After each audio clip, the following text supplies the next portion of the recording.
But if your framework is hashkafa, then it's a different way of understanding. So this is in many ways, it's a model of how to do this, okay?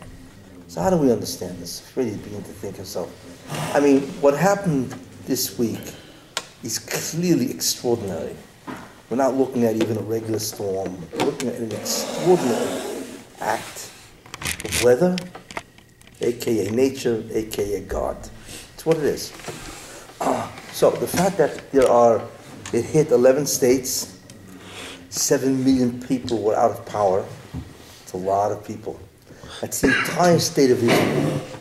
7 million people would be the entire state of Israel. That's how much Israel is, 7 million people, right? 11 states, as I said. It's just incredible. It was, people just looked at this and they have not seen this any time in 100 years. They say it's the greatest storm ever to hit either the United States or certainly the East Coast and so on, you know. I mean, if you look at some of the pictures that they have out there, it's just beyond belief. The entire neighborhoods are gone, you know. The tunnels are filled with water. Imagine the Brooklyn Battery Tunnel has 5 feet, all for 6,000 feet. It's like, you know, what is that? For over a mile. The entire tunnel is filled with water, up to 5 feet. It's incredible. Talk about the other tunnels, talk about the subway system, you know, water, and the Mapola is unbelievable. So what's the first thing we have to say? Let's analyze this as a Bal Hashkafa, you know, as students of the Ramchal. How would the Ramchal look at this, right? Good question. How does the Ramchal look at current events? And you should know, it's not just this. We can analyze current events from the beginning of Bereshit, and certainly now there's a lot of stuff on what's happening and why, with Iran and so on and so forth. But what's the first thing that becomes obvious? Let's see. You know, we're out there. What's the first thing that becomes obvious when you look at what happened? Like I said, you see incredible devastation, destruction. People's lives have been destroyed. Einish. Oh, Einish. Good. It's an Einish. Clearly it's an Einish. But what's interesting, it's the magnitude of the Einish. Right? That's scary. We're not looking at Einish of one guy or a community, you know? We're looking at the entire East Coast of America. That's a whopper, as they say. North of, from Maryland on. Well, it hit Florida. Who knows what went on? It hit Florida? Sure. It came ashore in Florida. And that's after wiped out Bermuda, the Bahamas, one of those islands, you know. Oh, this is a tropical storm, a hurricane. This starts in the tropics. And it comes up, you know. The interesting thing about this is the hurricane season's about to end. They don't understand what happened. It's supposed to end. What is this? It converted to a nor'easter. Yeah, well, because it was downgraded. It's the very first time it hit New Jersey and didn't turn to a nor'easter. Well, it was a hurricane. Yeah, so that's the first thing. Is you say it's an Einish. But when you say Einish, what are we really saying? It's an Einish that was unbelievable. You're talking about the East Coast, which is the major area of the United States. I mean, the Midwest is, you know, it's farmers and all that. The major area of the United States, the East Coast, Washington, you know, the East Coast states of the United States. That's where most of the population is concentrated, you know. So that's the first thing you notice. It's Takan Einish, but it's an incredible Einish, right? So what must you say? What's the conclusion of that? That when you look at the magnitude of the Einish, what do you have to say? What's the conclusion here? It's what? You have to learn something from it. Yes, but that's what we're doing. We're learning. But what I'm showing is we're analyzing. Because I want to show you how to analyze current events. Al pi hashkafa. You know what I'm saying? In many ways, this is what's called clinical rounds. You know what clinical rounds are? Guy goes to medical school, then he's got to go to the hospital and make rounds. Because he's got to take the theory that he knows and put it into practice. It's called clinical rounds. Right? So this is a great opportunity to do what's called a practicum. We want to make hashkafa real, living. Okay? So, we know it's an Einish, but from the fact that its magnitude reaches the entire East Coast, basically, what does that tell us? Who is the recipient of the Einish? The Easterners. Beachgoers. Who? Beachgoers. Beachgoers. Not Dafka. No, Not Dafka. That's an original thought. person whose house is Far smashed. Rockaway was demolished, Bell Harbor was demolished, Long Beach was demolished, Yeah, Cedarhurst. 5 towns. that's what it's Seagate. Seagate. Breezy Point but who's the recipient of this? Really? If the whole East Coast was walloped, There are different levels, really. So, yeah, but The truth of the matter is everybody is a recipient. oh, United Everybody States. is a recipient. United States is the recipient. Because what happened is that people died or they lost limbs, right? Or they suffered terrible economically. It's billions of dollars we're talking about. New York City loses $100 million a day if there's no business. It's an awesome economy, So and then all the people who's got to, what about all the planes? They grounded 10,000 planes. How many what kind of loss that is for the airline industry and for the airports? People can't go to work because there's no subways. So there's no work. It goes $100 million per day. 10 days, $1 billion. So it's not just New York State, it's the whole Eastern Seaboard. But if you have the Eastern Seaboard, it's an earnings for the entire United States. It's really what it is. At the smallest level, everybody suffered. Whether it's even on a line, you're waiting on a big line for gas.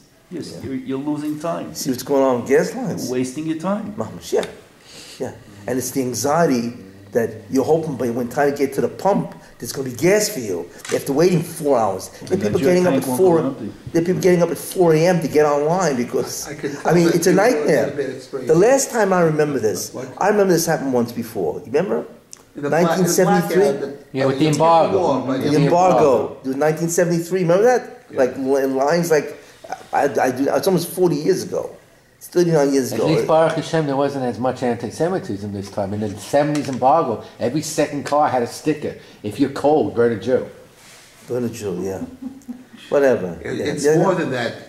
That itself is. But anyway. We suffered within the last 40 years blackouts also. But Yes. never together, blackouts together with oil embargo, that we never suffered. So you're talking about an oynish to the entire United States. That's unusual. And discomfort, the Lakewood. Was Even that? though Lakewood was very fortunate.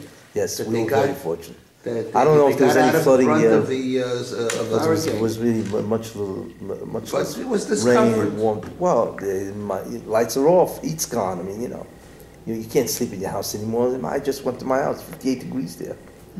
I can't sleep in 58. So, Baruch Hashem, on the other side of town, the lights are on.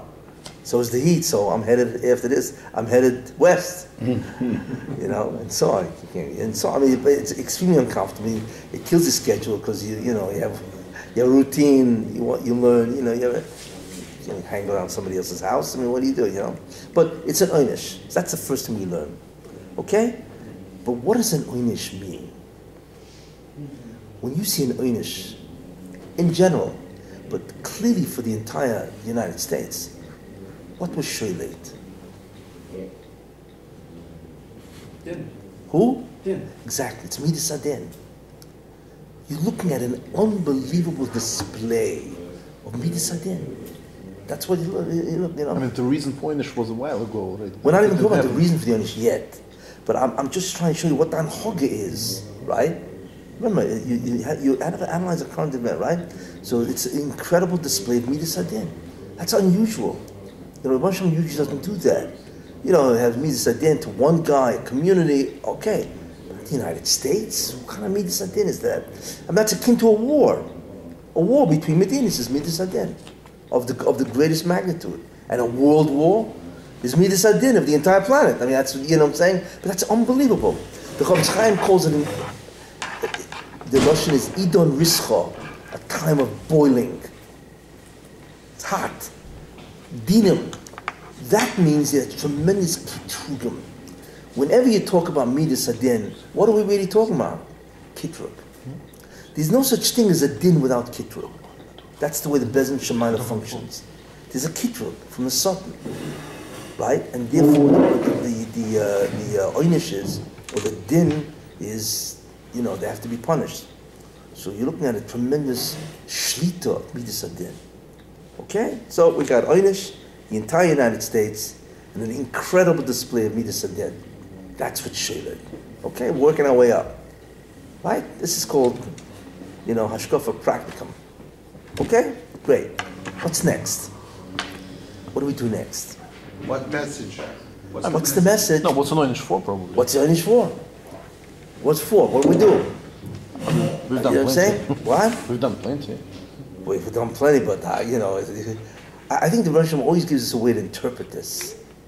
If not, then what do we do? What's happening? You could have Stam Einish without any message about why. It's possible. But usually, if it's this kind of a thing, there's some kind of a message here. Okay. Why should you have an Einish without any message? Just you have Yeah, the people that just, hey, you chayiv an Einish, you get it. You get walloped and that's it. Forget the message. Because it usually comes after many messages. So one of the things I'm going to ask you is, was there a previous message? We'll get to that. Remember? Now, does it have any hashkacha? I mean, everything is hashkacha. This is happening. It's happening in Parshas It's Vayera. down. What's the Gemara say on Midas happening in again? Parshas Vayera. If you put your in Chulin, you put ad kamo. How far does Midas Adin go? Which means how far is there that you can interpret whatever happens as an Einish? If you put your hand in, let's say you're standing by a parking meter, right? It's a quarter. At least the last I checked, right? Quarter, right? You put your hand in your pocket and you come out with a dime. That's an Einish. Now, how much pain is there involved? Not much, very little. Very little. When there's a mina maid approaching, there's a What? lot of pain. When there's a cop approaching giving you a ticket, there's a lot of pain. But generally speaking, but the Chazal tell us that that pain is in the cheshbon of Midas Hadin. It's unbelievable, Of course, it's not much pain. It's more like an annoyance, minor annoyance. You see, al achas kama v'kama, a guy comes back and his whole house floated away. They have houses that are floating. Somebody told me there was a house on Route 35 up in Monmouth County, near Deal. There was a house sitting on Route 35. Could you believe this? On the highway, there was a house sitting there. Obviously, they knocked it off its foundation and just moved the house. And it's like There was a family in Staten Island that had a 4-year-old and a 2-year-old baby, and she was holding them in her hands, and the water grabbed the children, and boom, and they're missing. Yeah. And then where they found them. They found we're dead. Yeah, they drowned. I know people that have lived in Long Beach for over 60 years. And they never saw this. And they lost their house. Yeah. They don't have where to live now. Yeah. Oh yeah. Could you imagine? I mean, the guy comes, he sees his house is gone, it's utterly destroyed, and he's got a family. So the shite is, wait a minute, but you have to live every day, right? You need food, you need drinks, you need a bathroom. I mean, and now you need to be doing something. What do you do? What do you do? It's like your entire life is just uprooted. So what's the guy going to do the next day, and the next day, and the next day? Like, he's oismensch. Mamish oismensch. I mean, it's hard to imagine. What? To who? Well, yeah, To the home Abba. Oh, so let's think about this, This right? week's Parsha, it's done. Oh, now we're talking, right? Now we're talking. So, what was this type of einish? There's an einish called makas. There's an einish called misa. What type of einish is this? Let's get biblical. What does this remind you of? This type of an einish. The marble. Who? The marble. No, Mabel, they The what? The marble. The The marble. marble. No, Exactly. Mabel, they died all. Who? They died, they just died. No, but it doesn't make a difference. That's the extent of einish. But it was a marble. And the Rosh swore that he wouldn't destroy the world, right? That was Paro's mistake, right? Oh, the Rosh won't have to worry, he'll kill the Jews. What do we have to worry about? The Rosh not going to bring a marble. Yeah, he's not going to bring a marble into our world, but he could bring it on a country, no problem, right? What do you think, that's what what do you call tidal waves are? Or tsunamis. Yeah, they are mini marbles. That's really what they are. Okay, a mini marble. So we look at it and say, this was mamish a marble, within the gather of marble. You know what I'm saying? So we now have some kind of a handle that the type of einish is a marble. Very important concept, Okay. It's a marble, okay. Where did the hurricane land? Let's see if we can figure out. It's a marble, okay. But let's see if we can figure out marble. Atlantic City. Atlantic City, that's very interesting. What's Atlantic City famous for?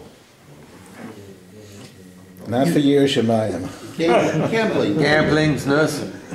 You name it. It's called Edom, Olam Hazeh, and Esav. So it's incredible that it first hits land, right? It has a whole east coast where it can get on land.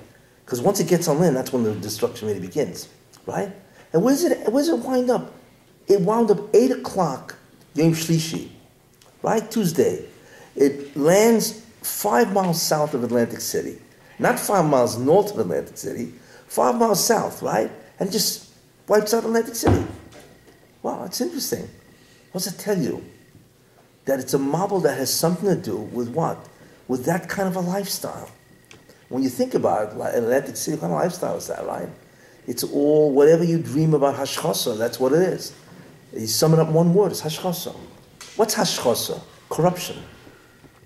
What does corruption mean? Moral corruption. Is moral corruption, political corruption. Corruption is what is, how do you define corruption? What is corruption mean? Forget about what type of corruption. What? Going against what the English want. That's too broad. Yeah, we know the Russian doesn't want it, but what is corruption really? No limits. What? No limits. Limits. No. Boundaries. The decay of the moral fiber. I want a broad, good definition of corruption. Maybe What does it mean it could be corrupt? Not working in its intended way. It's what? Not working in its intended way. Not operating in its Yes. intended way. What did you say? leaving normalcy. Yeah, same thing, exactly. Yeah. The- What the do you ways- say? What do you say? Not working in operating in its intended way. In its intended way, which means it's not normal. Okay. Deviant. Yeah.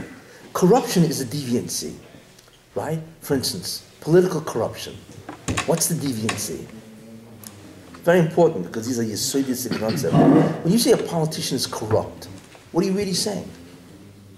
What are you saying? Anybody know? He's not playing by the rules. No, he fucks Rules? himself to whatever other people want. What was that? He sells himself to whatever other people want. What's the corruption? You just tell me what he does. He's veered, Why is he corrupt? he's veered away What? from his intended goal. What's Instead of serving, he's Instead of taking for serving himself. the humanity, he's... what's that called? Self-serving. No, it's called a public trust. You know, you vote a guy in, right? Why? He's not in it for himself. He's not in it for himself. He is a representative. He represents his constituency, whatever that is, right? So therefore, he needs to adhere to the public trust. It means we voted you in. You are our representative. You need to concern yourself about what we need, not what you need, right? That's the normal. What does he do, right? He changes, right? Public trust for whose trust? For his own needs. Instead of fulfilling the needs of his constituency, he fulfills his own needs. Therefore, he's corrupt. And of course, what's the greatest need of a politician? We know it's what? Who? Power. Power. Covered. Not money. Who? Money, right? Money. Yeah, that's not the greatest need of a politician. What's the greatest need? Dominant. Get re-elected. To preserve the power. That's why it's funny. They all enter politics ideal. You know. And all of a sudden they realize that if you're going to do the richtige Sache, which means integrity, you're not going to last long. You know. It's like I can say, one hand washes the other. And so you need to bend, which means you need a bridge going to nowhere in your district, right? I need to vote. Vote. Why? Because then you're not going to vote for my bridge going to nowhere the other side. So you realize that you need to preserve your power. Most politicians, after it's like there's stages. So the first stage, usually not always, is what's called idealism. Well, he's idealistic. He really wants to help the people, right? Then he enters the second stage, reality. If I help the people, I'm out. So he begins to do what? He begins to compromise his ideals. He's now serving himself, you see. And then ultimately, as he gets longer and longer in Congress, he becomes so some people, at least, they do half. Half I'll do what you want, the other half I'll do my want. Okay, ich kann verstehen das, half and half. But after a while, certain politicians is, shali, it's all about me. But that's the concept of corruption. Corruption is a deviancy of the norm. That's what corruption is. You could say it's a deviancy of nature. Okay? That's corruption. So, it beached 5 miles south of Atlantic City. Aboisai, what's Atlantic City all about? Corruption. Corruption of what? What should be the norm, you know? So in Atlantic City, there's all kinds of hashchosa. You know, there's gambling, there's everything going on there. You know, it's all money. It's the opposite of ruchnias. It's complete gashmias. It's complete. It's like Las Vegas. It's really what it is. You know, it has nothing to do with ruchnias. You know, so the amazing thing is the hurricane hits 5 miles south, right? So it could take care of Atlantic City. But that tells us something, that the Moshe is angry, kaviyochel. That's midas adin. Midas adin means the equivalent of midas adin, justice, right? Is that God is angry, although the Moshe doesn't get angry, because Moshe doesn't have emotions, right? We don't talk about being that has emotions. But this is the behavior of somebody who's on the warpath. You know, you see Ishmael Chama, you know, what you're looking at is God is on the warpath. But in this case, it's the warpath of what? Of justice, and so on. But clearly then, if it landed 5 miles south of Atlantic City, that's a very important message. That tells us, very important, that the Moshe is tired of the hashchosa of people, tired of it. Okay? And now there are many kinds of deviancies, obviously. There's what do you do with your time? You're always involved in gashmias, no good. You're always involved with pleasure, no good. You're always involved with kavod, right?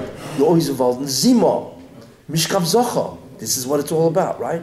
So this is what we get to see. Now, if you look at the origin of the mabul, where was the first time we had a mabul? What was the first mabul that ever occurred? Anybody know? You're not saying anything. What are we doing? Pashas knife? What was the first mabul that ever happened? What? Before Noach, yeah. Shais. Medrash says. Who?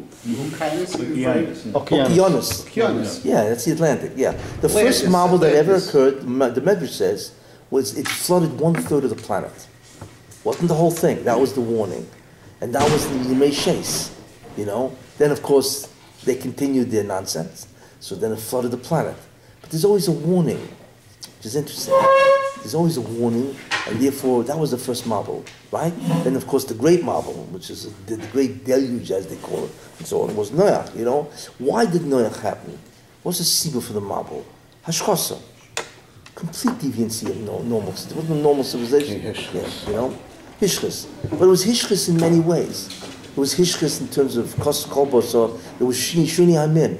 It was mishkav zacha, which was rampant. And they even say it even affected animals and so on. So the main thing, by the way, is the hashchosa of what?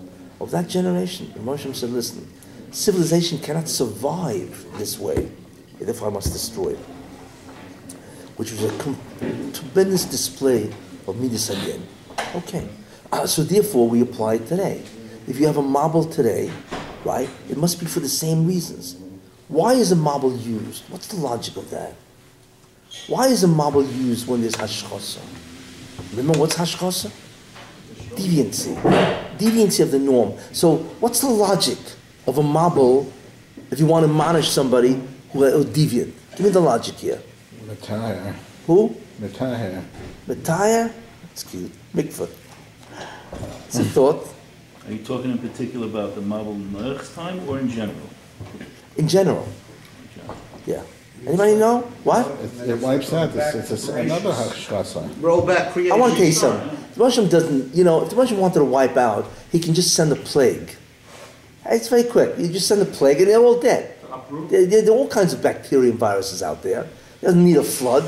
I mean, a flood, you know what I'm saying? But, but the question is, what's the logic of a flood? Washing clean. Washing, well, that's similar to, what? It's also like gracious or lifnei gracious. To start off before it all started, because Mayim existed before. Okay, but what are you aiming at? A new start. A new start. You mean get rid of the old? To erase what the old order. Yeah, but you know what a marble really is? What is a marble? A marble is water has exceeded its boundaries. Has exceeded its boundaries. The Baruch Shem said, stop. Remember the waters when he created the waters? You know, he was mavdil by mayim and moyim, and all of a sudden the water said, oh no, we want to flood the land. So Baruch Shem said, Yikovu hamayim. He said, die. It was a gzera, right? Which means that, what? Chayil sound gvul. Who? Chayil is a gvul for the yam. Yeah, there's a gvul, there's a boundary here.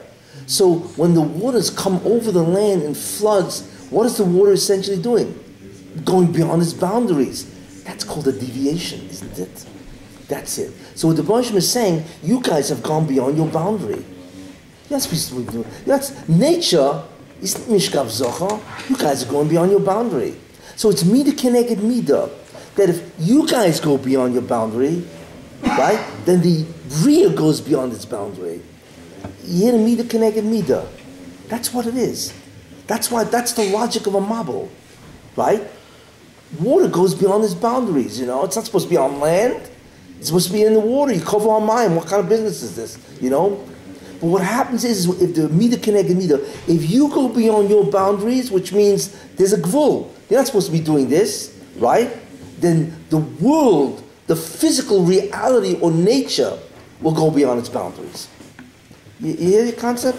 That's the logic of a marble, really, you see. So a marble is always connected with some form of hashchosa. Some form of hashchosa. And we now understand something about current events.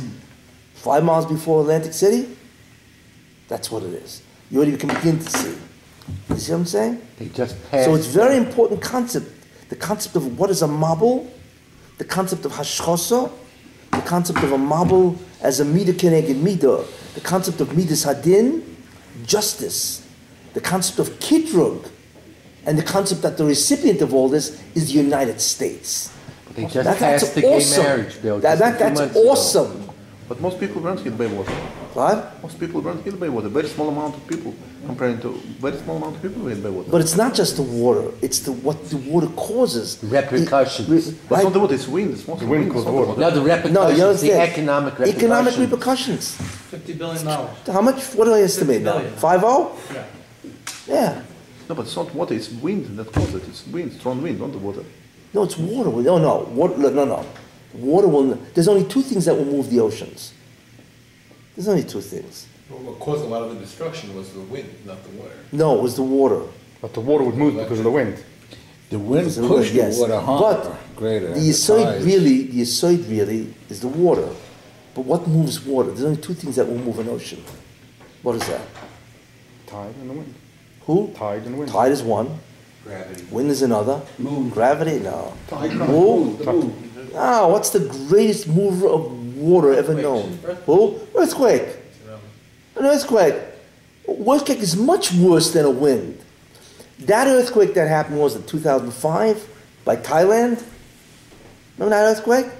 Went 5,000 miles, 7,000 miles. Wind does not move water 7,000 miles.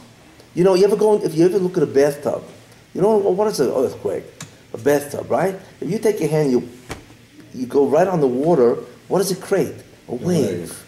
But in a bathtub, who cares? You know. But in the Thailand 2005, what happened is that the ground split and moved hundreds of feet up. So the movement of the ground up shifted the water, pushed the water up. Guess what?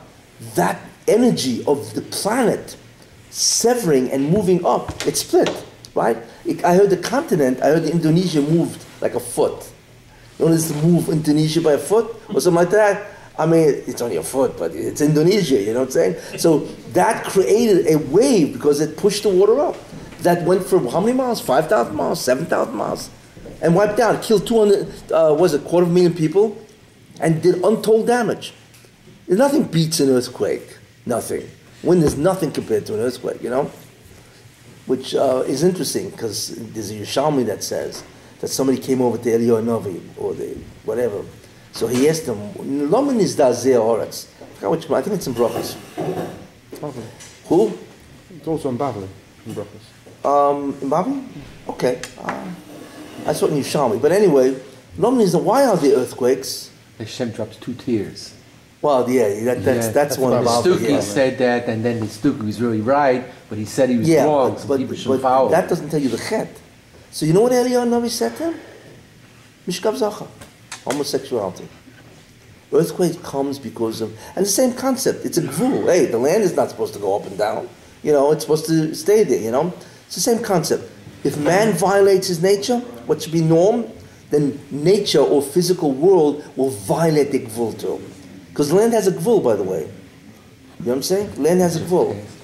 How do you know land has a gvul? You know how you know? There was once a Rebbe. It's interesting. There was once a Rebbe, so somebody was talking with somebody in geography. One of the Hasidim, So there was a Rebbe who was walking by and said, no, you're making a mistake. There's no such island. Not bad. Rebbe knew geography, and so on. So one of the Hasidim says, listen, Bavli, Yerushalmi, I understand why you can know this. How do you know geography? Told that to the Rebbe, So the Rebbe says, what do you mean? It's an interesting answer. He says, there's a bracha we make in the morning. Roika ha'oretz ala moyim. Right? So therefore, in order for me to give proper hoidor to the Baruch, I have to know where he did it and where he doesn't. I have to know what roika, where the land is and where the land is not. It's interesting. It's a Yerushalayim cheshbon of geography. I have to know where the land is according to the Baruch, because to make the bracha right. It's an interesting answer. But anyway, so this is what Eliyahu Navi said. But again, the same thing. When man deviates, then the physical world also deviates. Are you saying that any chet is considered a deviancy or no. non-normal? No, if somebody is mezana with Eishesish, pnuya, that's not a deviancy. It's a chet, but it's not a deviancy of his nature. So chamas, by the Mabul, was that a deviance? Robbery? Yeah. I mean, it's not so much a deviancy. It was less than a pruta. That was a deviancy. Yeah, whatever. It's more. It's the destruction of civilization. Because without laws, there's no civilization. But so some are chatoim and they are destructive. But I don't know if I would call them a deviancy because everybody's chayv and gezel. You know what to say? Yisrael, Roiv Yisrael, Gazlonim. Yeah, but it was chametz. What? It was chametz. Yes, of course. Yeah, but that nechtam. Yeah. But nechtam means that was the straw that broke the camel's back. Right, but it was. But there's a lot of straw that it wasn't a one-time meiser by someone or by a group of No, it's the whole civilization. The whole generation. Everybody. Yeah. Anyway, so that's a very important concept of a mabul. What it is, that it's a boundary breaking, and therefore it's when mankind does hashchosa, then obviously that's what happens, okay? So let's continue. Okay, so we're getting a handle on this, right? Okay, next question is, what parsha was this? Parsha after. It's Vayera, because it happened Tuesday, right? What happened in Vayera? That's Mamash Hainuach. Sodom. Amazing. The destruction of Sodom. Why? Because of the hashchosa. Yes? The Sodom was destroyed, right? It's the same part. The East Coast was wiped out, America, whatever, because of hashchosa. It happens in the Parsha where there's a major city that's wiped out. Now, is that a coincidence? No. The Baal Tanya says that if you want to understand what's happening in any given week, look at the Parsha. Baal Tanya says that, which is interesting, because somewhere in the Parsha there's a remez, and it's if you can find it, it's incredible. Well, the Parsha today is Vayera. I mean, today, the last week, and it was Ma'pecha of Sodom. That's exactly what happened. A Ma'pecha of a major aspect of civilization. It's a major thing. Not only that, which is very interesting, what was destroyed?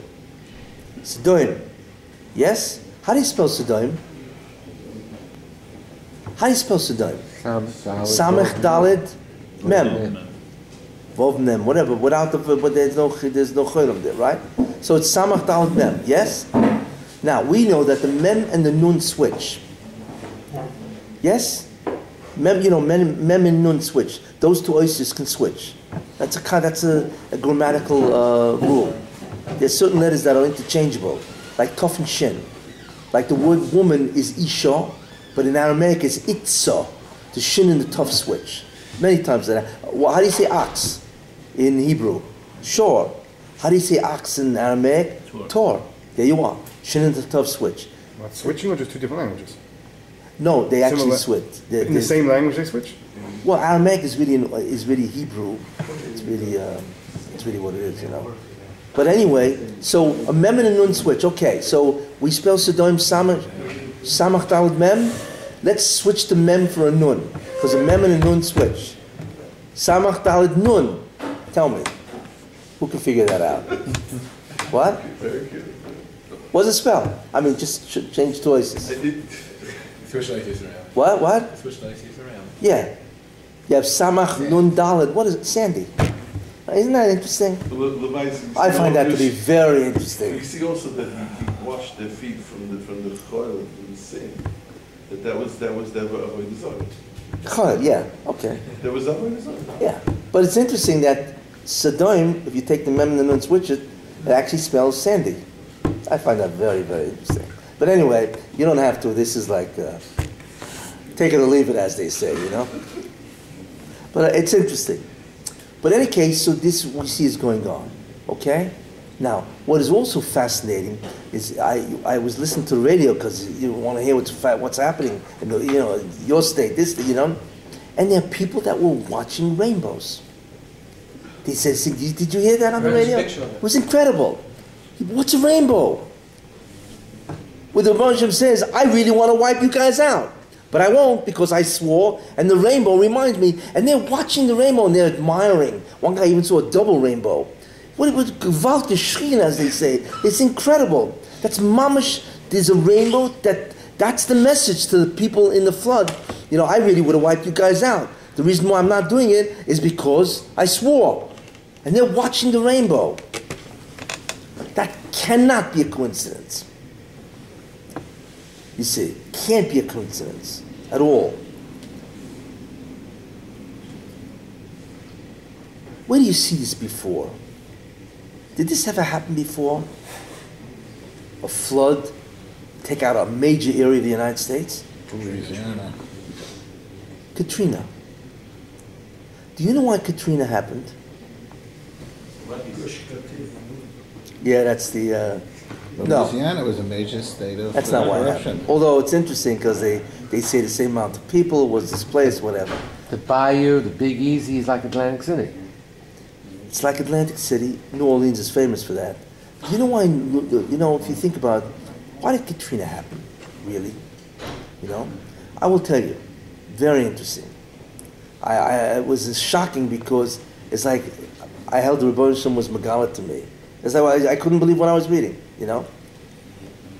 The storm hit Monday, and it destroyed the levees, which is the wall, on Tuesday, and it wiped out the city. It sunk the city. That's a major disaster. We're talking now about an American city. Right? American city. Why?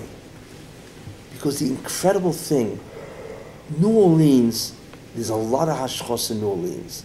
But on Wednesday of that week, remember the storm hit Monday, right? It wiped out the city on Tuesday. Why?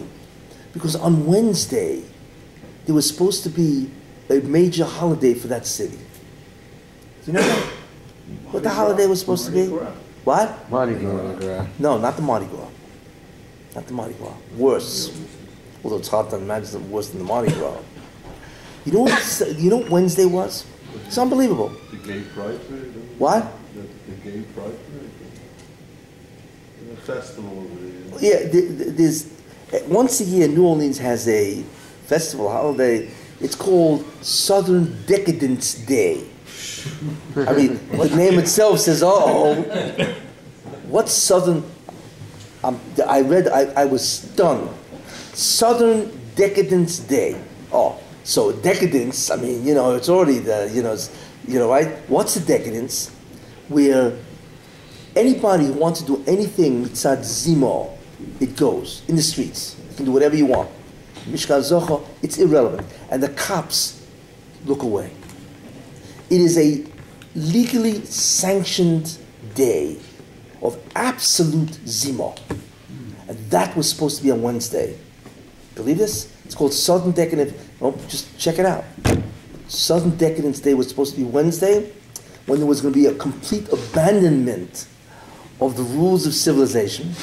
Because the city is part of it. This was a new thing, or? No, this is every year they have it. Every year they have it. But I'm just saying that the timing, that, and the terrible thing, look, you want to do this kind of stuff, so go in a closet. What's this? What do you mean? It now assumes a legal position? What kind of mice is that? What kind of business is that? So Bonsham said you could see it. The media said then. So you guys want to celebrate Wednesday? You're not going to have a city to celebrate it with. Instead of Wednesday doing all this hashchosa in the streets, and the cops look away, because that's the nature of the holiday and so on and so forth. You guys are going to be worried about a lot more different stuff than this kind of stuff. He wiped out the city. Now that's Katrina. So what that tells you something is very interesting. That the Bonsham will wipe out a city. He's no longer talking about an oinish this, an oinish of that. We're talking about where he will wipe out a city. I remember then when I heard about it, I think it was 2005, Katrina, because the Moshe did what's called, he broke the boundary, He wiped out a city because of Hashchosa, which is very bad, because then it tells you that the patience of the Moshe is wearing thin, so to speak. Kitrugim, That's Katrina. Mamish da Hashchosa. And Katrina, of course, was it's a marble. It flooded the city. Of course, it was a hurricane that did it. The hurricane was the dynamo that brought the water. Because something's got to bring the water. But ultimately what destroyed the city wasn't the wind, it was the water. Same thing here. What destroyed all these homes wasn't the wind, really, even though the wind was used as the vehicle, engine, to bring the water. It's the water that did everything. The subways, you name it. All the neighborhoods, it's all water. The Levies were supposed to hold back the water. Where? Over there. New Orleans. Right. Yeah, right. So that's the breaking of the control. Yeah. But the marble and so on, So that's very, very instructive. The whole concept of a marble and when it happens and why and so on, And I believe that my personal feeling, if you look at Sodom, because that's the classic Mahapecha. Why did Hashem destroy Sodom? Really? Sodom was really a bad place, Like they said, like they told Lloyd, they said, all of a sudden you have Malachim coming to Lloyd, and these guys come over and say, okay, we want these guys. Mishkam Sacharash, he said, right? We want these guys. So Lloyd was incredible. He says, listen, I have 2 daughters, unmarried, whatever. I mean, it's like, that's how great was Hachnos Ochem that he learned from Avraham Avinu, and the Arabs also learned that. Not all that. No, well, that's, where else he get his house? That was tipshus, It was tipshus, L'chor. Fine. Yeah. But the Indian of such respect. Yeah, of Messiah. Like the Arabs, there's the Arab Muslims, they're the Gavaldi and Achnas Sochem, because they hold the Avram Avinu to be their grand, and so on and so forth. As soon as you step out of their tent, of course, they'll stab you in the back. And it's beside the point. But as long as you're in their tent, in their tzail, you're okay, you're protected and so on. Because they consider that a very important honor and so on and so forth, But,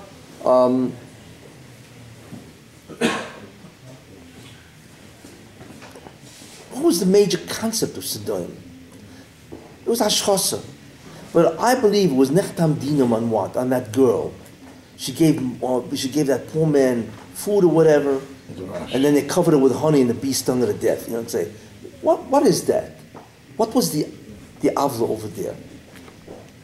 If you think about it. Yitzchak. Coffee? Thanks. I mean, it says often. What? It says it was because of bitla, chesed, and tzedakos. Yes, but think about this. That's true. But when you think about it, What do you mean bitla chesed v'ha tzedakah? They didn't want chesed. They didn't want chesed. They wanted shali, shali, shalach, shalach. That's it. Yes. No chesed. Yeah, but what is that? Yeah, that's midas hadayim. Yeah. But what really is it? What? In what form was it? What Sodom did was very unusual. You don't find that. What? It's an achzorius, but it's not just an achzorius. If somebody robbed somebody else, you have the perpetrator and you have the victim. Okay? Who had to pay? The victim had to pay the perpetrator. Why? Because they tied it. If you didn't have the property, he wouldn't be able to steal. So it's your fault. Listen to the reasoning here, you know? It's your fault, so you got to pay that. You got to pay the gazlan, right? Because if you didn't have your property, he wouldn't have robbed, right? What is that really? What form of hashchos? It's not hashchos so much. What is it really? Complete opposite of what? It's a corruption of justice. Oh, exactly. But it's more than a corruption. It's a mockery. You know, you can be corrupt. Allah versteht us. Nobody understands. Are you crazy? You make the victim pay the gospel? Are you crazy? That's not it's a mockery. It's a choizik of judgment, of justice. You see. It's what's called a classic ivus hadin. But it's absurd. That's what Sodom did. When people mock, what are they really doing? It's a rebellion. What Sodom did was unusual. Of course they didn't want chesed, because that's normal feelings of a person. They mocked the whole status of civilization. Nothing made sense in that place. It's almost like an Alice in Wonderland scenario. You know what I'm saying? Where everybody's got to die. You know, if you're familiar with that classic and so on and so forth. It was a mockery. It was an absolute choizik of justice. That's what it was. You see. It's called ivus hadin. I believe that's also the cheshbon of why this happened. It's not just the hashchosa and so on, the pleasure, the zima and so on and so forth. But it's also, there's something wrong with America. Ivus hadin. Yes. America is slowly going down the path of terrible injustice. Where's the classic case? Rubashkin. What? Rubashkin. Rubashkin, yes. I'm going to tie it to Rubashkin. The Supreme Court refused to accept his case. Right? But that's very bad. Because it's not that, some local judge. You talk about the highest court in the land. Right? They refused to accept his case. What does that mean, really? What it really means is incredible. Thank you. You got two sweet loaves? Oh, that's good. See, what that is really, it's a very bad sign. Why? When you look at the Shalom Rubashkin's case, it's an ivus hadin. It's classic. Nat Lewin, who's a very famous constitutional attorney and so on, who's been practicing 50 years, says he's the one who took the case, right? Nat Lewin, famous lawyer. Mm-hmm. He has never seen such a corruption of justice in his entire career as Rubashkin. It's mind-boggling. She was part of the prosecution. She worked with them. Mm-hmm. The ivus hadin is astonishing to look at. And then the appeals court backed that Linda Reed justice and so on. Fine, okay. So they want to play around and all this kind of stuff. But here we're getting to the Supreme Court. This is the highest authority in the land that upholds justice.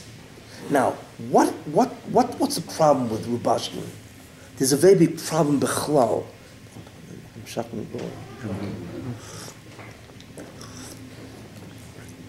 don't know if you realize that, but there's an enormous amount of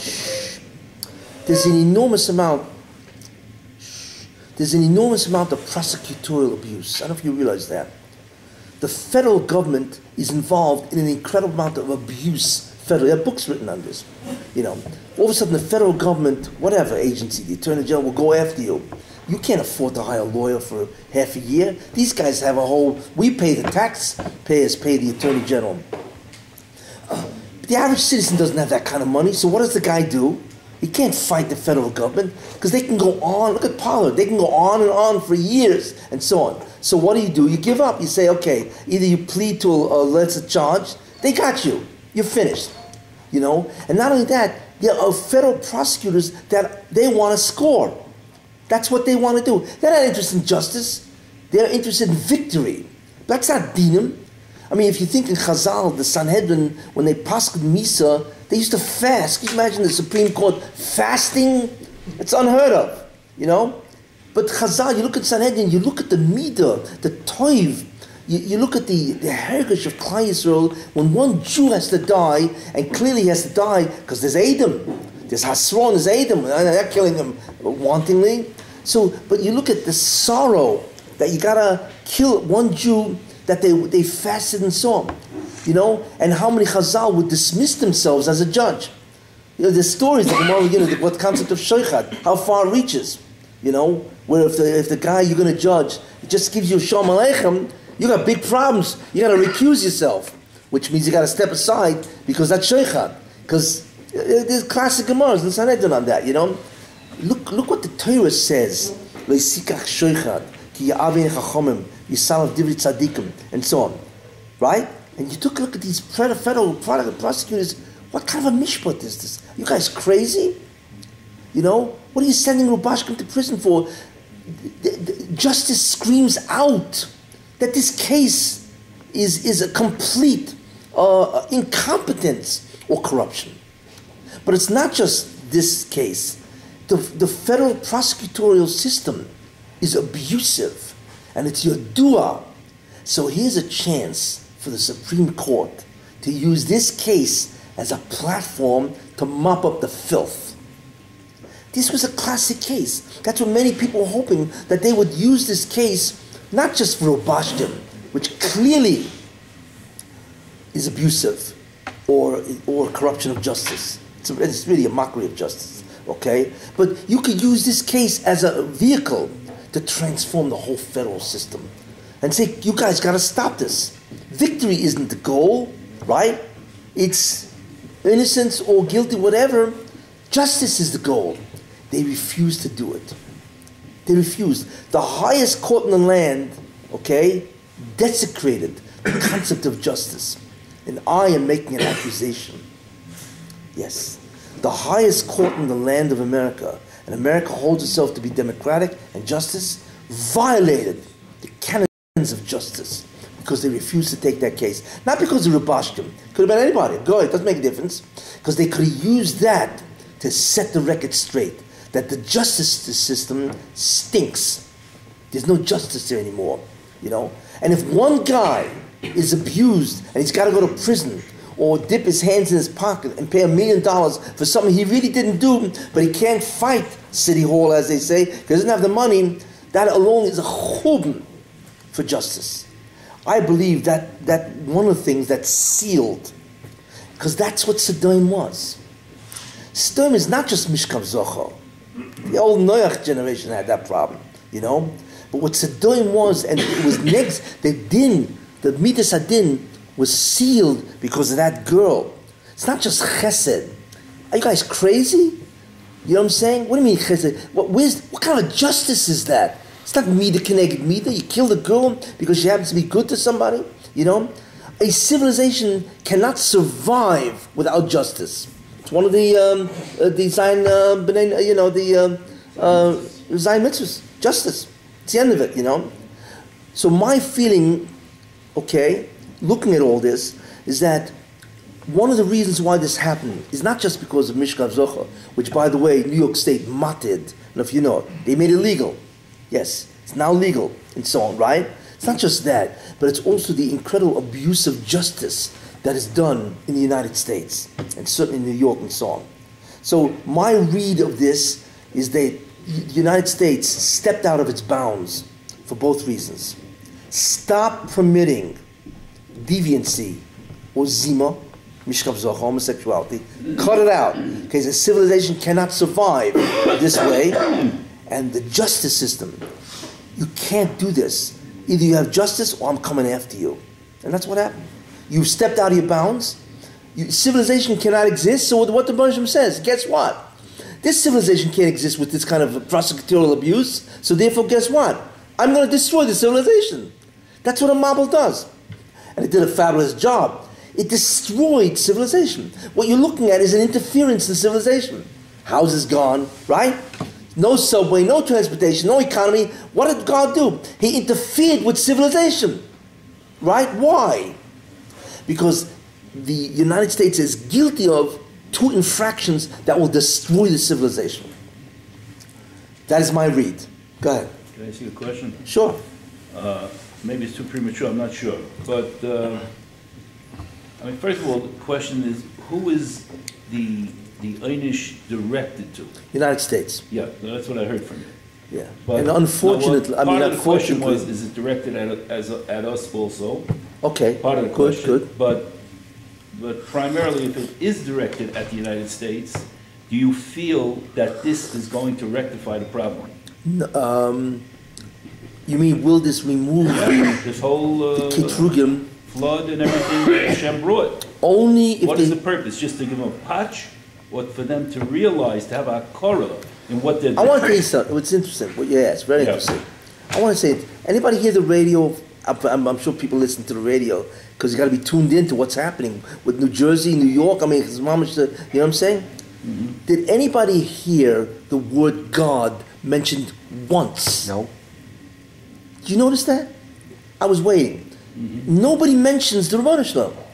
That it's an act of God, right? Or thank God, epis. Only insurance. It's like Bavel. After Bavel, they said, "Whoa! Every 1,765 years, the what's it called? The earth gets shaky. So we're going to build a special tower to prevent that." That's what the Medrash says. Yeah. Okay, but Yeah, it wasn't this- God, it was the 3 storms that happened to hit together. Yeah. They believe in nature. Whatever happened to God? Like he's What do you he's mean? like They believe in nature. what's it have to do with They God? don't believe in God. They believe in nature. No, Well, how it's can we not expect true. them to- No, there are many people that believe in God. It's not true. America is a God-fearing country. radio is media. I'm not saying there's no atheists around. Don't get me wrong. But it's not true. Enormous amount of people who believe in God. They write it on the dollar. The overwhelming majority of the United States is people who believe in God. Is maminim. Okay, what kind of a God, etc. That's a different story. But they believe in a supreme being, right? Yet, astoundingly, there wasn't one word about God. You know, it's funny. You compare a Yid for this, right? Yosef HaTzadik, right? So remember Parai, he's standing in front of Parai. You know, the first thing he says is the Ribbono Shel Olam. You know, a Jew, the first thing he says is God. He's in charge. So he said, you know, God showed me the dream. He didn't take credit for it. It's me. It's my greatness and so. No. God showed me because it's all orchestrated by God. It was astounding to hear nothing, not one word. You understand? You have to. This is crazy. Where's Not God? one word in the media about Ravashkin. Nothing. Nothing. Well, but I'm just saying, this is the problem with America. That they could believe in God, but it's almost like God, well, he's separate. Like, what does he have to do with us? You know? Like, God doesn't run the world. You know, it's nature that runs the world. You know? That's part of the problem. What's part of the problem, really? You can believe in God, but if you don't believe he has an impact on your life, you got big problems. That's exactly what it is. People believe in God, I'm sure, but somehow they don't see him as having anything to do with their life. Very important concept.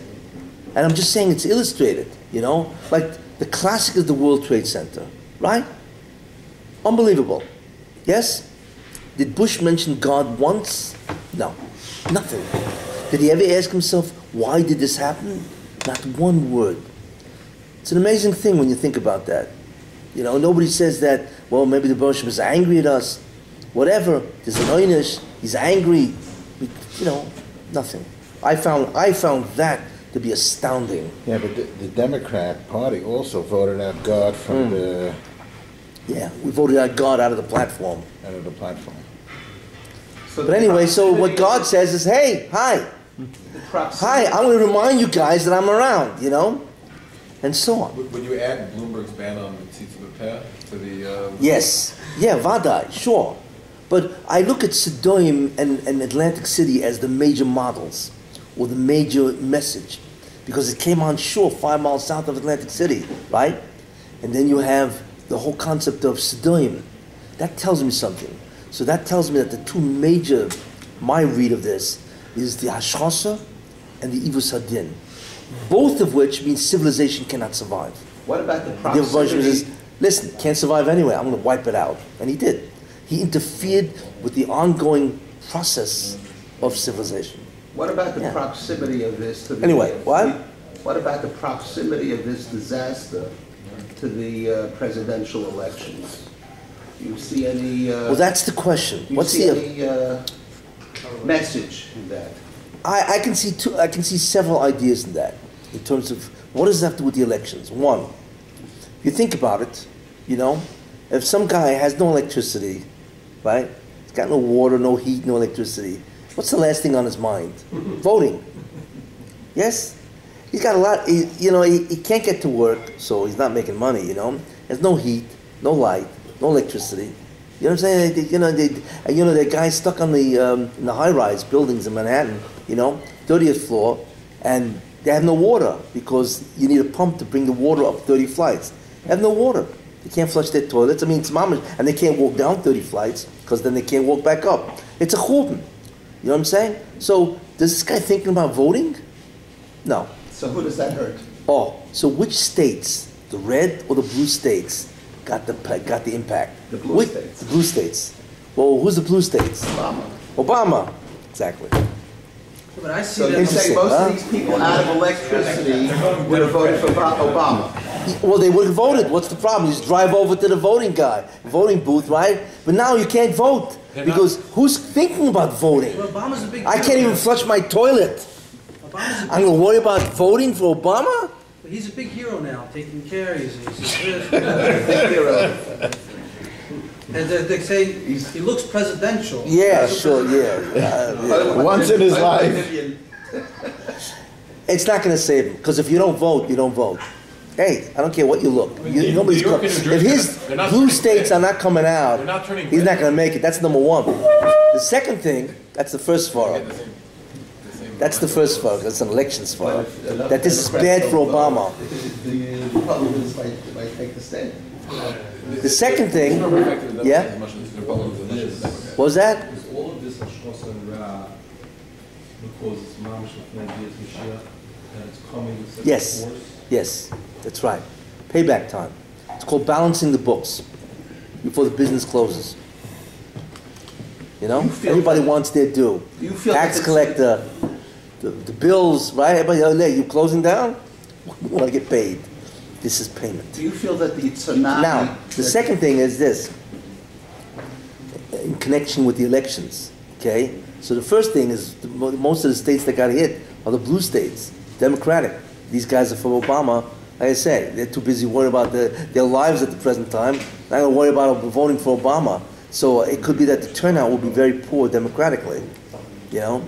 The second thing, right, is when you add the fact that there's 23 million people unemployed, and that doesn't count the amount of people who stop looking, you know, right? Unemployed, right? You're talking about almost an 8% unemployment rate, right? Talking about a $5 trillion, $16 trillion debt, right?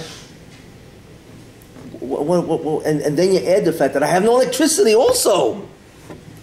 You see, when you feel that there's something bad going on with the economy, and then you also have no water and no electricity, what do you begin to think? This whole Obama is a disaster. This whole thing is a disaster. It's true he didn't cause it. The hurricane caused it. But, it's Moisifin Ra al Ra. And everything you say, I can't take this anymore. I need a change. What? The timing. The timing. So that's also a svara. Why it's bad for Obama. Why did HaKadosh Baruch Hu put him in the first place? Who, Obama? You have to understand why. Well, your question. You have to understand the whole hashkafa of the Arabs. Who are the Arabs? And why they showed it at the end. Why did Shmuel show it at the end? That's a whole different direction, so I'm not going to get into that. I'll give a shiur on that. The premise of Yishmael. Yeah, Yishmael. Well, that's all, The Ramban says that... But I want to show you something else. So anyway, so therefore it's bad for I hold it's bad for the Democrats. Because I think personally Bush wants to get him out. Obama, Because if Obama goes for another 4 years, you can kiss America goodbye. He'll destroy America. And He'll socialize. He's going to go after all the religious Then you have Eretz Yisrael. It's a but there's also all the religious groups. Yeah. They're talking about mixed schools and everything. And yeah. He'll destroy America. And my personal emotion does not want America to be destroyed for many reasons. One of which is that Eretz Yisrael needs America. It needs Esav or Edom to ward off Ishmael. Because that's the next big war.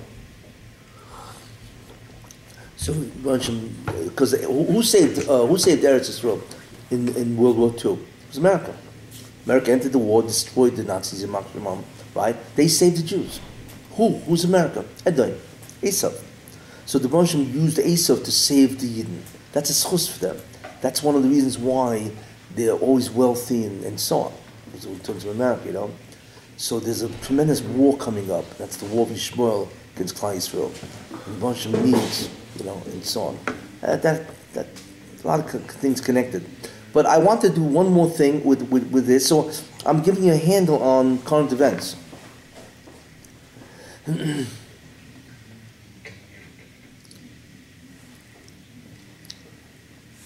You know where you also see this, which is interesting?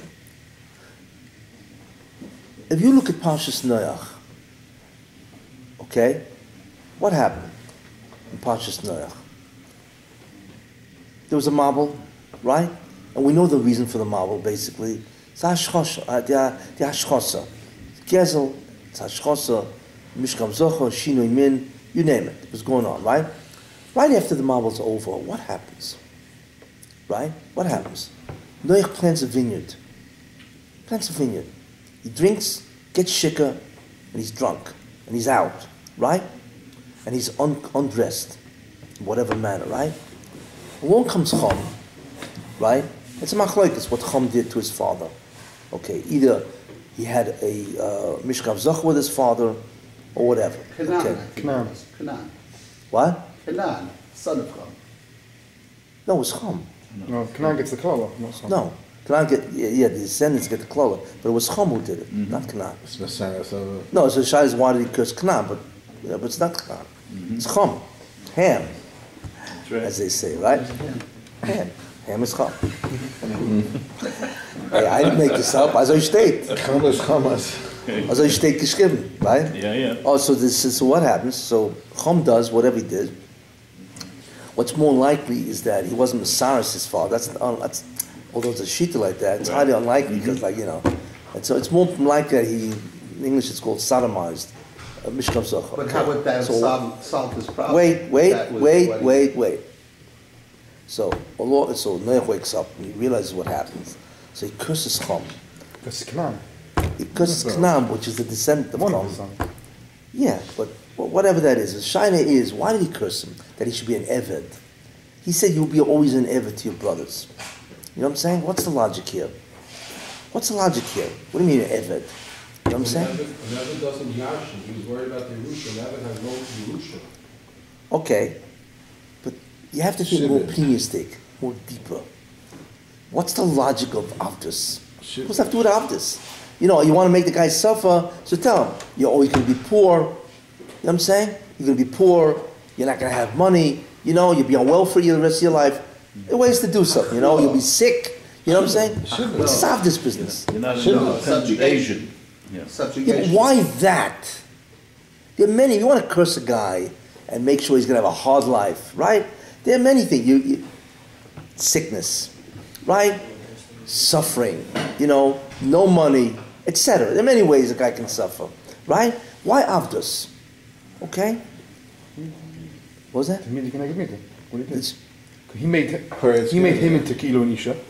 It was Tachas Abal. So he made him to somebody else with Abal on your ways. I don't get what you're saying. So he made it that Noach would be Cham. Yeah. Made that with Noach would be like an Isha.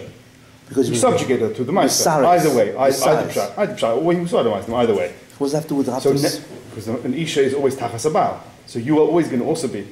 You will always be under someone else's rishus. I hear. And somehow it's not strong enough, but I hear. Okay. But if you think about it, here's what Noach says. He goes over to Chum and says, I can't believe what you just did. The whole world was destroyed because of what you did. not what you did. The world was destroyed because of Mishkav Zocha, right? And you actually, so you see it, you shouldn't have done it. So you actually do the very act that caused the destruction of the world? You crazy? You hear the vote? The world was destroyed because of Mishkav Zocha. When was this? When was what? That was destroyed because of Mishkav Zocha. Oh, the Hashkasa. I mean, that's part of the Hashkasa. Yeah, exactly, yeah. But it was... It doesn't mention Mishkav Zocha in the... Well, Rashi says it was Shalom Yin. What? No, it's that's Yidua. That's part of what the Mabul is all about. It's Mishkav Zocha. But anyway, so Noach says to his son, Chom, he says, I mean, he that's not recorded, but I'm just saying, you can imagine this conversation. I don't believe what you just did. You just did an act, right, that caused the destruction of the planet. And the only ones who survive this is I, my kids, their wives, and so on. So then how could you repeat this act right after the Mabul? Are you out of your mind? Got that? How do you repeat an act? If you see that there's an oynish for a specific type of chet, right? And the oynish is the destruction of the planet. Talk about the planet, right? Right? And then somebody does and then there are a couple of people saved. And then a person of those who are saved repeats the very act that caused the destruction of the planet. Like, where's your head? You see. So obviously, you hear the vote. It's incredible. So therefore, you obviously, you had a taiva, but you obviously cannot control your taiva. So therefore, you're going to be an eved. An odoin will control your taiva. That's the logic. You obviously are not in control of yourself. Obviously. You're doing an act which is a very reason for the destruction of the planet, right? So therefore, what's going to happen is, you can't control yourself, obviously, right? So you need an odoin. You need somebody over you that will force you to do exactly what he says. Does that happen? We said Sure. an Eved is always hefker in these things. But even though an Eved has, by definition, has an Aldon, and he's still hefker. Yes, he says hefker, but he has somebody that he no longer has real bechira in many ways. He's subject to somebody else's rule, control. Okay? Therefore, if you think about that, so therefore, Chum becomes an Eved, and his descendants become an Africa. Blacks. It's only Canaan. Canaan, the Shibum, 7 Canaan nations. Yeah, but it's the descendants of Chum. No, it says Canaan. The Pasuk says Canaan. Who are the descendants of Chum? Really? But the Pasuk says Canaan. Fine, but who are they really now? The Canaan, we killed them all. No, the Canaan, we killed all. When Yeshua came, we killed all the Africa. But it's not Canaan. Mitzri in whatever way that leads to African. It's Cush. Whatever it is. Cush didn't get a klala. It doesn't make difference if you curse somebody's one of his sons. Yes. So the klala will devolve on whoever is designated as Chum. And Africa is designated as Chum. But the klala was on Canaan and his sons. That's why Eliezer, he's cursed. Why is Eliezer cursed? Because he was from Canaan. Yes, but not the other sons. Who are the descendants today of Chum? But the klala wasn't on them. The klala was on Canaan. It's a pasuk on that. Fine. Okay, that's fine. All I'm saying is that blacks are known to be the descendants of Chum. True. Fine, that's how that's for sure true. Yeah, fine, that's also true. Okay, I want to focus on that. How you get from Canaan to that, we'll work it out. But right now, I just want to focus on this. Okay, you agree to that? Yeah, sure. Okay, so, now, so therefore, let me ask you something. Think about this, and you can understand something astonishing. Okay? In 1969 or 68, right, there was a rebellion in some bar. I'm not sure, it was Tavern on the Green, right? It was the first public display of Mishka Zocha, where they rebelled against the Moors. And therefore, the legitimacy of that way of life as an alternative lifestyle began to grow. And now it's terrible, because now states are legalizing, legally, the whole concept of same-sex marriages and so on, right? And it's against the vote of the people. Yeah, well, okay, but it's spreading. It's spreading many, I think 4 or 5 states already have legalized same-sex marriages, mamash, which is incredible, right? So let me ask something. So along comes Chum, right? And he stands in front of the bunch and says, listen, as long as Chum does this stuff, right, and Yefes doesn't, okay, So Yefes will be over us. You know what I'm saying? But if Yefes is doing this also, why should we be an Eved? Why should we be an Eved? As long as Yefes doesn't do this stuff, and we do it, fine. So you say we need a controller. But if Yefes is doing this also, so Baruch Hashem says, you're right. What happens in the 70s as the whole concept of same-sex marriages becomes more and more accepted, legalized, and so on? What happens? What movement simultaneously, more or less, began at the same time that Mishkav Zocha was making its stirrings? Which movement? Civil rights. Who? Civil rights, correct. Blacks. Think about that. More or less at the same time, right? The civil rights movement, which is the equalization of blacks with everybody else, began more or less just around the same time that that type of lifestyle began to spread slowly. Think about that. Why? And not only that, when did it really burst on the scene? When did the blacks throw off the yoke of Yefes, the whites? When? Remember 1990, 91? LA, the LA riots? King, remember King? The Schwarzer, remember King? The whole riot started? That was the official overthrow. Allah Shalom. What? Allah Shalom. Who? On who? Rodney King. He died? Yeah. He was Rodney assassinated. King died? Swimming pool. He was assassinated. In a pool. He was murdered or No. he just... No. He drowned? Yeah. Kaddish. No, but He got think beaten about up. it. What What? did he got beaten up? What did he do? Who? Yeah, Rodney no, King. no, but that incident kicked off the riots. I'm saying, but he was the one who got beaten up. He didn't. Martin Luther King was assassinated. Yeah, Martin Luther, exactly. Oh, you yeah. talking about no. You're talking about No, Rodney not King. the, no. Wait. Martin Luther King was assassinated. Listen, more or less, both movements begin around that time, in the end of the 60s, right? That's when the beginning of the civil rights, Martin Luther King, that's the beginning of it. I have a dream and all that stuff, right? And the Mishkav Zocha movement And the starts. hippie movement. Yeah, the rebellion, okay, which is, and so, right? I mean, really, I'm not going to focus on the hippie movement. Didn't it start I'm 100 gonna years focus on before the this. Civil War? And No, at least in your wait, country. forget the hippie movement. I just want to focus on this. It's interesting, they both start at the same time, right? Until it bursts on the scene, right? When did it burst on the scene? The beginning of the 90s. And all of a sudden in Los Angeles, which is the major purveyor of this alternative lifestyle, in LA, all of a sudden you have the disaster of Rodney King, and that's when the whole thing blew up. That's when the blacks truly began to see themselves as equal to the whites. And the question is, why do we see this simultaneous? And the idea of that is the same concept, we have the Mabel.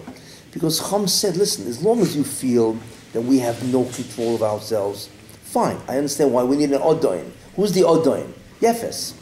But once that begins to break down, when Yefes himself violates that, so why should he be our Odom in Chanami? So at the same time, What about shame? you see... What about shame? Well, shame is different. Shame is... Shem, I'm talking about... Okay, so the Odoin of the blacks is fundamentally Yefes. I don't see, where do you see that Chom? Well, we see that Chom is the blacks altogether. Yes. Where do you see that they were Avodim before, through history? I think you Africa. saw- In Africa, when? Only in the last 400 years. Where do blacks come from? Africa. So that's- Before the slave trade, which is only 400 or 500 years, so they weren't. For the 3,000 years from Chum until then, they were not slaves. Fine. But either slavery And means... even if you'll say that the Klala slavery is on all of Chum and just not just Canaan. Okay. But it was for the most of their history they weren't, and a few hundred years. I don't know. Are you familiar with black history? How I well do feel you me know? enough to know that the slave trade started in the 1500s, 1600s. How do you Yes. explain? Romans.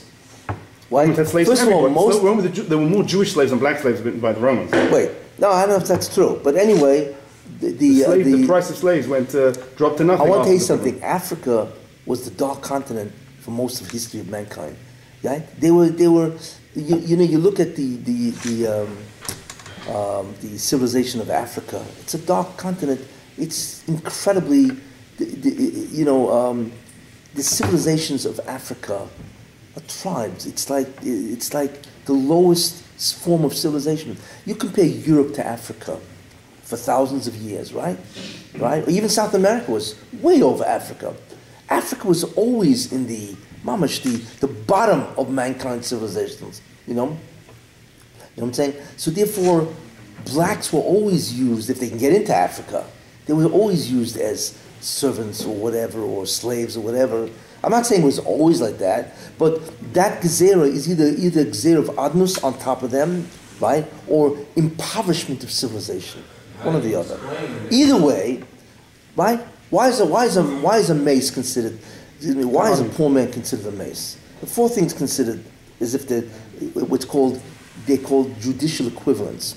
There are 4 states that are judicially equivalent to death. One of them is poverty. Why? Right? 4 of them. Woman has no kids, blind, tsuras, extreme poverty. Why poverty? Think about that. And the answer is? He doesn't have freedom to do. Can't do anything. No money. You know, as they say in Hebrew, im ein lecha zuz, I efshel azuz. That's classic, right? No money. You have no money. I can't do anything. It's another form of control. You see, there are different ways of controlling people where they can do whatever they want. Just make them poor. Have no money, do anything. Or let them be slaves to somebody else. You see, so Africa, most of the time, because it was a dark continent, they were primitive. You look at the most primitive civilization of all. You can't believe how primitive they are, you know? So what can they really do? You know, the most they can do is kill another tribe and take over some of their land. Cannibals. Yeah, exactly. Yeah, cannibals. What are we talking about? So there are 2 ways of controlling people's taivas. Don't give them any money. They're poor, so I don't have the money to do this. Or I don't have the sophistication to do this. Or I don't have the knowledge to do this. Or adnus. So in a certain sense, they always had that. There was always a control feature on blacks. For that reason. I mean, I'm giving just the idea, you know what I'm saying? But in any case, but think about that. You see, so therefore the civil rights movement, ultimately speaking, especially as we get closer to Mashiach and so on, right, is a result in many ways of what's happening in America. And therefore blacks, not only are blacks equal to whites, they walk around as if they're better than whites. And the President of the United States is a black. I'm not saying he can't be, why not? If a black is good, he's competent, so what? You know, that's fine with me. But I'm just saying it never happened before. It never happened before. Nobody ever thought that a black person could become the President of the United States. Why? Because not only is he equivalent to all whites, he's greater than the whites, he's more powerful, he's the most powerful man in the world, President of the United States. Look at the shinui here of that klola. And the answer is, because Yefes is hashchosa. So what's your taina? You know what I'm saying? Anyway, just an interpretation of so on, you know what I'm saying? But anyway, I just want to bring those examples. Katrina, civil rights, the concept of a mabul, the concept of what I think happened here, for those 2 ideas and so on and so forth. And like I say, you know, even the gematria, of Sedoim, you switch with the nun is sandy. It's interesting. I'm not saying this is real drush. Don't get me wrong, you know, that this is not term Sinai, you know, but it is interesting, you know, from that standpoint. I'm sure if you looked around for certain gematrias, remez and so on, you'll also find sandy somewhere, you know. But clearly to me, what's worrisome is the U.S. is no longer protected. In other words, the chesed of the United States is no longer protecting the Americans. That's the worrisome part. Because you would think that their chesed, you know, America has the greatest foreign, donations, you know, in the world, you know. But they do tremendous. It's not making them. It doesn't protect them anymore. That is very worrisome. Very. It's actually one of the smallest by percent.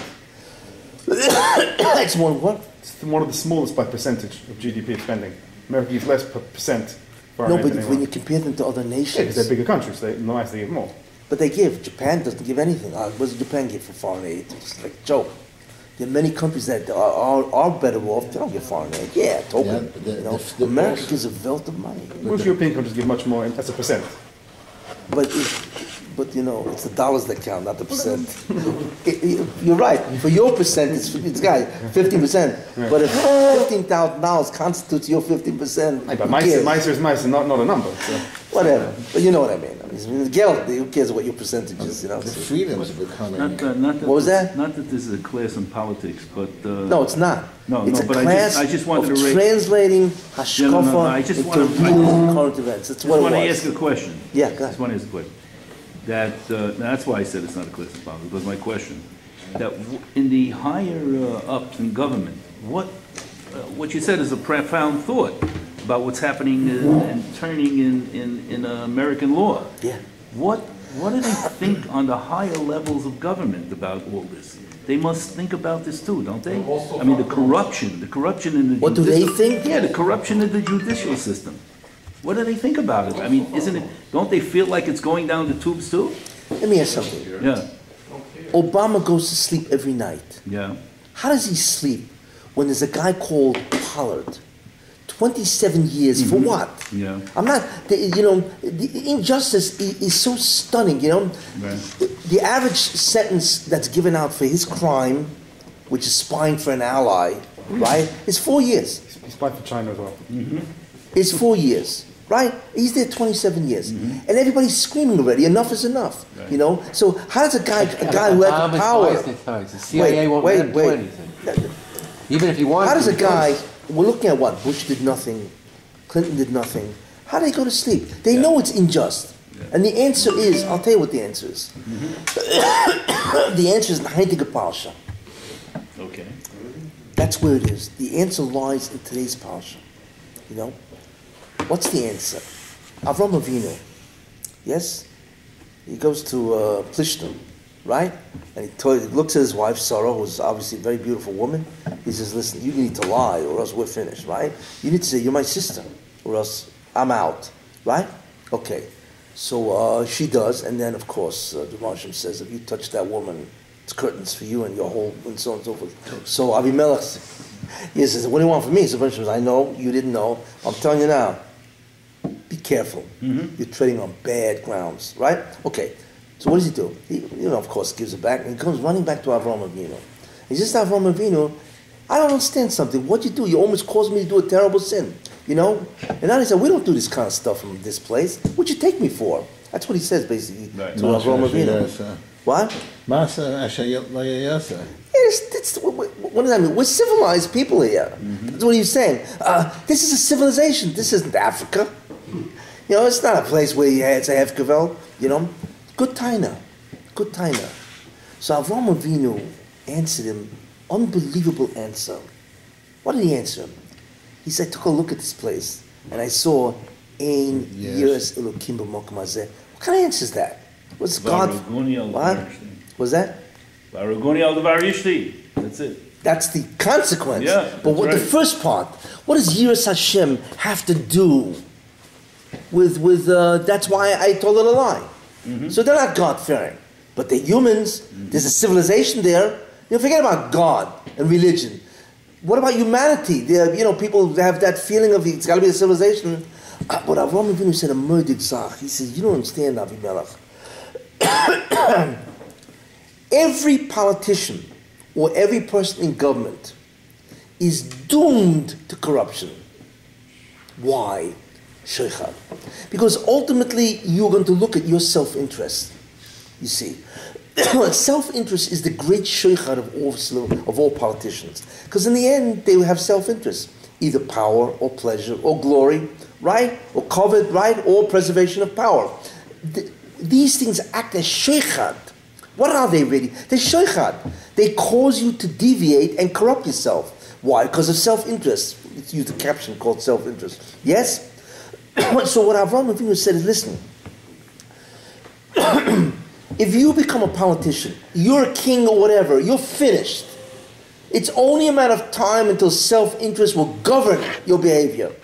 There's only one remedy for self-interest. What is that? Accountability. If you know that you deviate, they're going to come after you, you're going to think 400 times before you do that. What accountability? Yiras Elokim. The only guarantee and then you still have to worry, that a politician has, that he will not corrupt the public trust, is if he's a God-fearing, really God-fearing man. You see, why? Because of accountability. Because there's a shofet and there's mishpat. You're going to have to pay at the end of the cafeteria. You know what I'm saying? They don't think 50 times that the punishment is going to come after them. But without years, so therefore you won't deviate, what the law is. But if you don't have years Elokim, right? So, of course, civilization has laws. What's the basis of the laws of civilization? Why? Because a society has to exist. If I can steal from you, you can steal from me. If I have no property rights, then you have no property rights. You can grab my wife, I can grab your wife, there are no laws. You know what I'm saying? Society cannot exist. So therefore, for the existence of society, we need laws. But what happens if these societal laws deviate, or they confront or oppose your needs, and you have the power to bend? You're going to bend. Sure, you don't do this, but your whole basis of civilization, the laws, is based on the concept of the preservation of society, right? But if you have the power, because you have self-interest, to bend that, which means you want my wife, who cares if she's my wife, you'll bend it. So if I told you she was my wife, of course you don't generally do this stuff, but all of a sudden you take a look at a girl, she's a beautiful woman, you're going to be misava after, and say, what's the problem here? I'm the king, In this small matter, I'm going to deviate from the upholding of civilization. That's what Avraham said. So the only thing that was going to check you is what? Is the concept of accountability. But there is no accountability unless you believe in God. That's why if you need to vote for a politician, got it? The greatest, what you need to vote for is a guy who's competent and a guy who's God-fearing. Because then you know he won't become corrupt. That's what Avraham Avinu is saying. It's a brilliant idea in the whole concept of politics and what the basis of societal laws are. It's the concept of the preservation of society. But if you're the king, you can knock it out for 2 days. It's enough to steal my wife and do whatever you want, right? Because you're the king, right? Because you are subject to sheikhad. As long as you have no concept of accountability, as long as you don't have the concept of yiras Elokim. That's it. Got it? You're saying the whole You should know that's a yisoid. Yeah, I hear what you're saying. So mamash yisoid. Yeah. But are you saying the whole Senate? The whole what? The whole Senate, all the members of the Senate, the House of Representatives, yes, and the judicial, all the members, all the judges of the judicial, the august body of Congress. You're saying they all have the self-interest? To God. As soon as I leave, him and I part. Mm-hmm. That's their God-fearing. I'm not saying that everybody does that. The problem is what's called a dichotomy. You can believe in God, yet you never think about Him at all in your acts. It's called, it's not schizophrenia.